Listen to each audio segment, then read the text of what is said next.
Harsh crackdowns on peaceful protests in Myanmar, Russia, and other places around the world tested the Biden administration's promise to make human rights a cornerstone of American foreign policy. President Biden is committed to putting human rights back at the center of American foreign policy. And that's a commitment that I and the entire Department of State take very seriously. Some human rights experts say President Joe Biden and Secretary of State Antony Blinken have struck a markedly different tone on human rights compared to the Trump administration, citing what they say is sharper criticism of China's treatment of its ethnic Uyghur minority. The Biden administration has made this unequivocally clear that the Chinese government's treatments of the Uyghurs is egregious and that the U.S. government will not turn a blind eye. So that is about as radical a departure on China human rights as we've seen.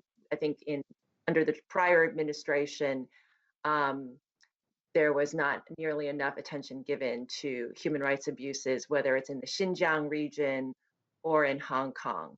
Other experts also note the administration's global focus on human rights. We saw sanctions on the International Criminal Court lifted.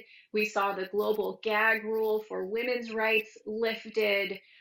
We've seen a lot of support for LGBT people around the world, support for civil society, and certainly human rights has been mentioned quite often, especially by Secretary of State Tony Blinken. But citing the Middle East, Holowinski and other experts say there is still room for improvement. There have also been some missteps. So things that are very practical and not just statements include arms sales to United Arab Emirates and to Egypt, two known rights abusing nations. So we still have a long way to go. Experts say while a shift in tone is important, the real challenge will be how the Biden administration attempts to make nations like Russia or China pay for human rights abuses.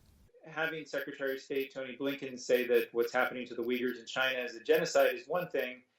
Trying to impose a cost on China for those actions while also trying to get cooperation from China on climate and the pandemic and other issues is another matter. With the COVID-19 death toll surging in India and other nations, human rights experts say providing critical help is another major rights issue.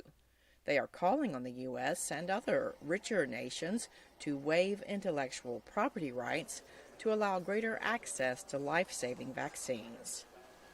Cindy Saine, VOA News.